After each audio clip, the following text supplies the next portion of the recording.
All right, good morning, everyone. Welcome to Believe in Sabres. Adam Benigni and Sal Maiorana. Believe in Sabres presented by FanDuel 6-2 Montreal Canadiens in Game 3 in a 2-1 series lead that at this point, Sal, feels a hell of a lot more lopsided than that, doesn't it? Yeah, it really does, Adam. These last two games have been pretty disgusting for the Sabres from top to bottom, and particularly Game 3 Sunday night. My God, they just looked. I mean, Thompson scores a minute in the game. You're thinking, okay, here we go. It's like the Boston series. They're going to go in there and play really well on the road because, quite frankly, Adam, they have not been a great team at home. They haven't played great at home. They've played better.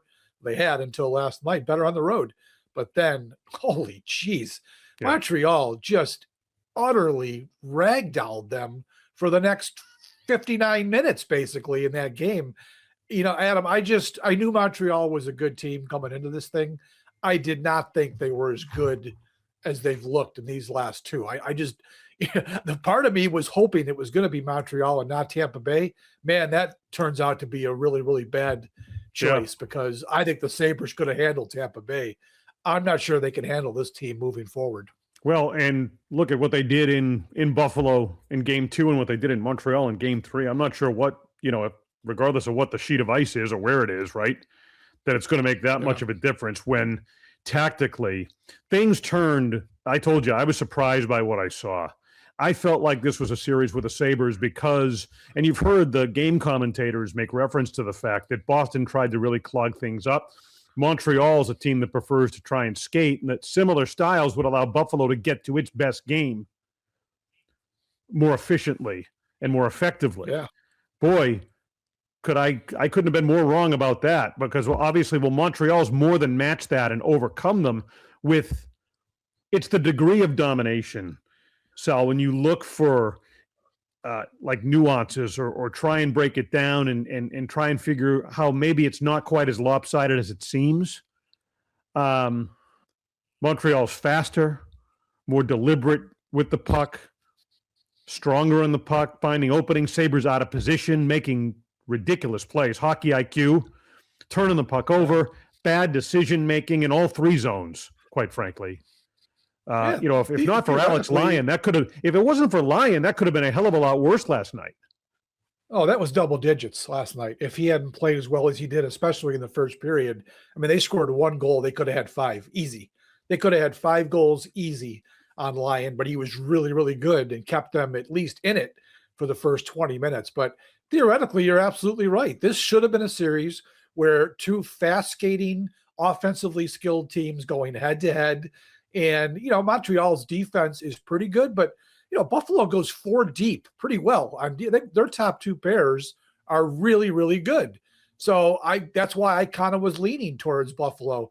But, man, they have completely unmasked the Sabres. This looks like the team from October and November right now. Adam, last night, their defensive coverage was laughable. I mean, how could any team have that many guys wide open in prime scoring areas as Montreal did in that first period? And it went on the rest of the night, but in particular, that first period, what the hell were they doing? I mean, I don't even have an answer for what the hell was going on there. Anytime you have, when a team is set up in your end, you've got 2 defensemen below the goal line, right? Byram and Timmins. And I'm talking about the Newhook goal here. It's just positionally, and you don't have someone. We've talked repeatedly, with Paul Hamilton on the offensive end, how they rotate defensemen in, and that's been so effective for them. And they always are so responsible about it because you have coverage rotating back in terms of the forwards, right? It's a risk when you bring defensemen in. This is the opposite. If you don't have, it's tough because if you don't have a forward crashing down and protecting the slot area, anything inside the face-off dots, right? And you got 2 defensemen trapped down low. There's just an awareness. I get they're battling and they feel overmatched. They're under pressure and they're trying to bail each other out. But that is a recipe for drawing players out of position, right? I'm not picking on both those defensemen, but typically you've got, if one defenseman is stuck in the corner, you've got another in front of the net helping with that responsibility. So by its very nature, they're wide open. That's just a small example of what you're talking about. But when you're overwhelmed, as the Sabres were, that can happen. You can start playing irresponsible, desperate hockey, and that's what took place.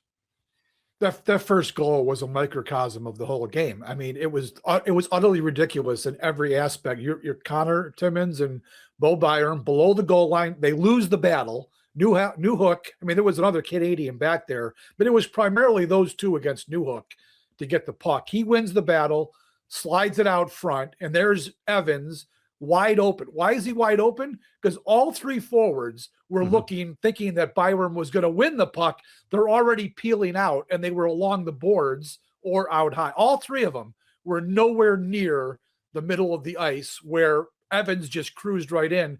So there, Lyon makes a great stop. I mean, that could have been the goal right there. He stops him.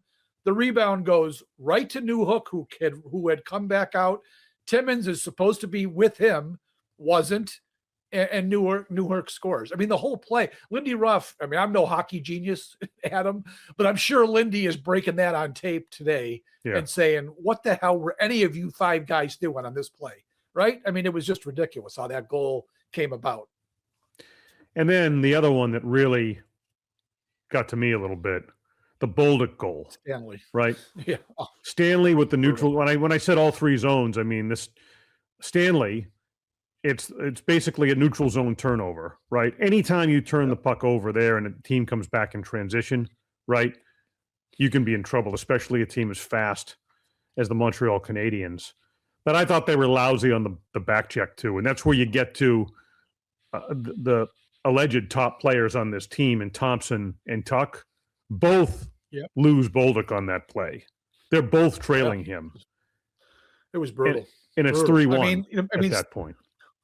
And Stanley should not be playing anymore in this series. He was like people have said, Kekalainen made that trade thinking about Tampa Bay, right? How they're going to need physicality against Tampa Bay. So he got Shen, who can't play anymore. That was just silly that they thought he was even going to be a factor. But Stanley was supposed to be the physical presence.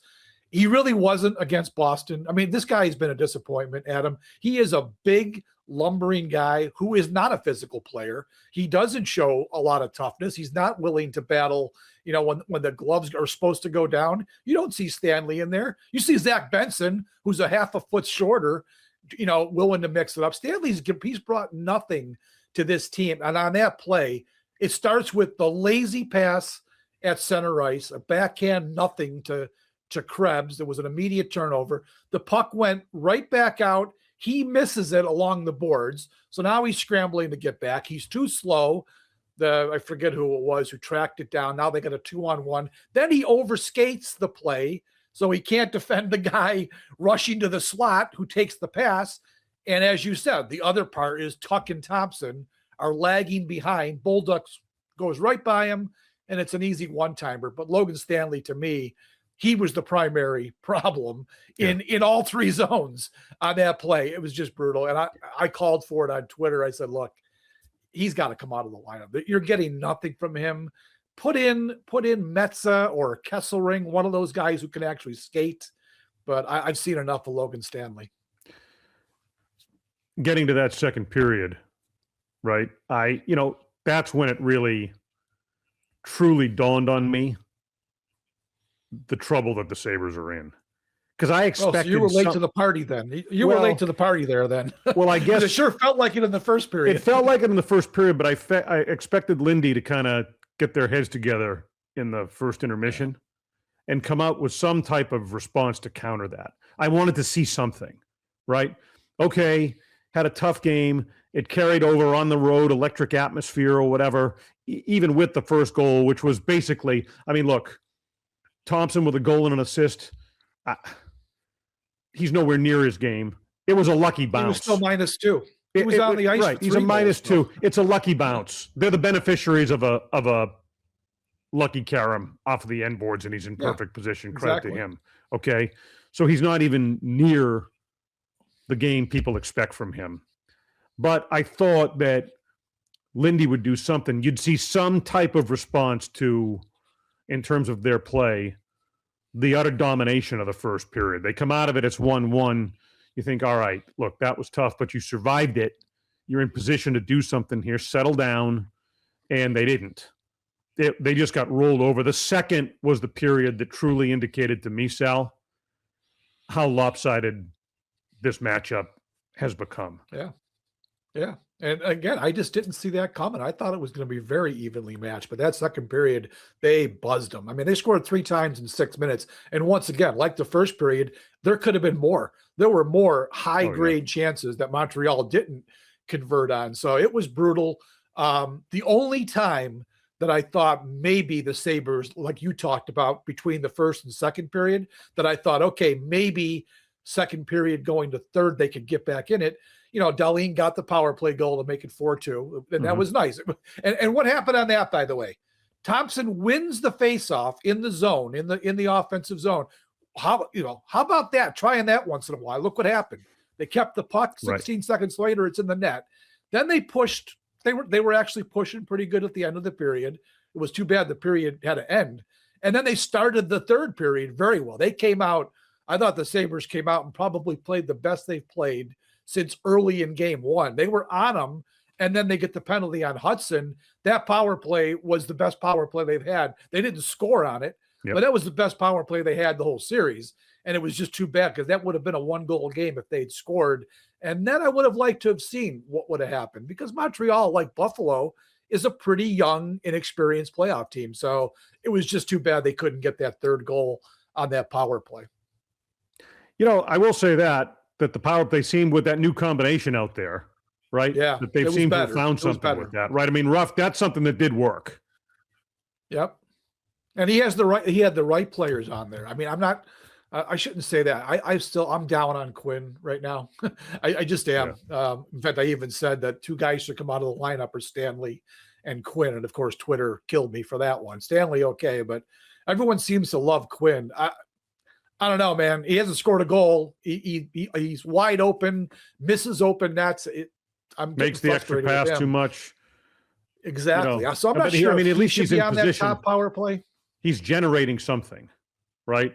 Yeah, I guess that's why he's on that top unit now, because he does occasionally do that. But I mean, I don't know. I wish there was somebody who could actually put the puck in the net on that top unit. But I like what he did there. Doan's been great. Put him on there to win some battles. You know, Darlene Thompson, obviously, and Benson. Benson's another guy who can go win a battle and keep the puck in the zone. On that power play in the third period, they had the puck in Montreal's zone. Again, they won the faceoff immediately, and they were in there for at least a good minute. And they had at least 2 shots on goal and a couple of attempts, I think, too. It was a really good power play. Like I said, it was a shame they didn't score, because that might have changed the momentum of the game. On the power play goal itself in the second period, you know, Darlene rings it in off the post, but the guy who gave him that opening was Benson right in front. I mean, Benson was just tremendous, to the point where Dobish couldn't see anything, and that left side of the net was wide open, and Darlene knocks it in. So again, that's a testament to what Benson can bring. But it's obviously far from enough. So I guess, I mean, looking forward as we wrap up this edition here, I don't know. I mean, they got to begin by skating with this team. You know, the Sabres are a fast team. You wouldn't know it by looking at the last 2 games at all. No, I don't know. Not nearly as effective as they were in game 1. You've got to skate with them. You've got to make better decisions with the puck, and then execute on those. I mean, it's a lot. It's 3 rungs on the ladder that are pretty significant that they've got to climb to even match this team at this point. That's emblematic, I think, of the hole they're in. It just feels to me, Adam, that Montreal's got all 4 of its lines kind of humming. He's just rolling 4 lines. They're all doing what they're supposed to. Buffalo's not getting that. I mean, the top line obviously has not produced the way you need it to. He had the 2 points in this game, but Tuck has been kind of invisible in this series. And Krebs has always been one of those pesky guys who makes things happen. He really hasn't been visible in this series like he was in Boston. The Boston series, I thought Krebs was really good. So that top line is not giving you what you need. We've talked about, which should be the second line, Doan, Benson, and Norris. They've been Buffalo's best line, even though Norris hasn't given them much. That other line, Quinn, Zucker, who didn't even play. What did he play? 5 minutes last night, which was, rough pawn that off as well. We were killing too many penalties and he's not on the top power play unit. Bullshit. I think he kind of benched Zucker. He just didn't want to play him because he's done nothing. That line has been a complete zero. McLeod, the one power play goal. He's done really nothing else. He's been terrible on faceoff. So that line's been a drag. And then the fourth line has been the fourth line. I'm not too upset with the way they've played. Of course, they got Carrick back in the lineup, and he was terrible on faceoffs. Did nothing to help the face. I think he won 25% of his draws. So, I think that should get a little bit better. But, they've got to get somebody other than the one line going in this game. And as I said earlier, you got to change that third pair on defense. You got to get Stanley out of this game and bring somebody, whether it's Metzer or Kesselring. One of those guys has to go in. And limit, and this is all 5 players on the ice at whatever time. You got to find a way to limit time and space. Last 2 games, Canadiens have opened up epic chunks of it. And that primarily involves skating and responsible play. And revert back to the team you've been all year with the turnaround, being able to adapt to whatever game is being played. And in this case, it's a high-paced, I'm not going to call it a wide open style because there's some legitimate defensive play and checking going on out there. But the Canadiens, these last 2 games, have found the formula to just open things up. And the Sabres have to clog the lanes better positionally from a defensive zone coverage standpoint, be more responsible in all 3 zones and find a way to shut it down and slow them down. If they hope to turn the tide, that's what it's going to take. What I'm so impressed with Montreal is when they get the puck in the zone, they maintain possession. They cycle it. They pass well. They retrieve, rebounds if they miss a shot. They're just really good in their offensive zone. And the Sabres, they've got them running around. Their coverage, as we spoke of, was just terrible in this game. Lindy's got to get that cleaned up. They've got to play better positional hockey, or this is going to continue. And they're going to get wrung right out of this thing in 5 games if they don't change some things. And look at the way how quickly Montreal moves the puck. There's no hesitation whatsoever. Yeah. When the you got a guy like Hudson, right? Yeah. I mean, Hudson. Dahlene's great, but man, Lane Hudson, he reminds me of Makar. He's still young and he's such a small kid, but he's going to be like Makar is for Colorado. He's just the quarterback of that team. The power play, whenever he's on the ice, when they go on the offensive attack, he just is like the quarterback out there. He's just tremendous. The play he made to Caulfield last night, was just he's dangling through the defense on the power play. Caulfield's wide open. Of course, how does that happen? How do you not cover Cole Caulfield 10 feet from the net? And he just slips the pass. Lyon had no chance. They've just got some really nice players. And their puck possession is so good. Unbelievable. When they get it going, they're unstoppable. All right, so we'll see what they're able to do. Game 4 of this series is Tuesday night in Montreal with the Canadiens. Outscoring Buffalo in these 2 games 11-3. Yeah. It felt like the Boston series, right? This was the other way. Buffalo outscored them 13-3 in the 3 games at TD Garden. This is how it feels like now. They're getting the table. Last 2 games. This is a case where the scoreboard does tell the story. It really does. It really does in terms of the margin between these 2 teams right now. As the Sabres look to close it Tuesday night in Montreal, Game 4, down 2-1 in the series. Believe in Sabres continues with Sal Maiorana, the Rochester Democrat and Chronicle. I am Adam Benigni of WGRZ TV and Sports Talk Live. Buffalo. Going to be an added bonus edition here. Ryan Miller will be a guest here on the show a little bit later today.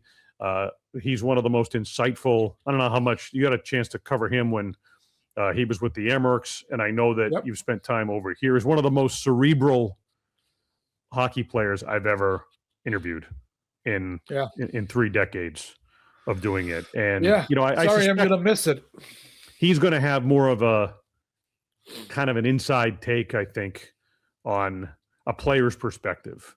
not just a goaltender's, but a player's perspective on where the deficiencies are and how the Sabres are going to try and correct it. That's the tack I'm going to try and take with him on that show. So for Sal Maiorana, I am Adam Benigni. Thanks for being with us. Look for that Ryan Miller episode later on here on Monday as well. It'll drop at some point this afternoon. Thanks for being with us here on Believe in Sabres, presented by FanDuel, which, by the way, as I want to get in the final mention here, I forgot to do this, but I wanted to, Sal, mention this to you before we officially wrap it up. FanDuel, presenting sponsor for this show and others.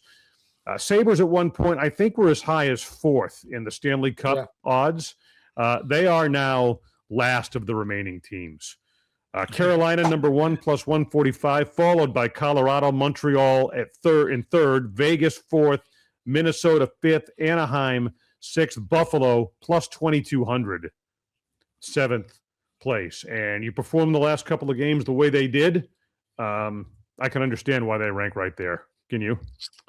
That's absolutely true. They deserve to be no better than last in the betting odds, unless something changes drastically here. If they lose Tuesday night, Adam, there's no way they're. Okay, you're not coming back from down 3-1 against these guys. Yeah, it could be over in 5 if they lose tomorrow night.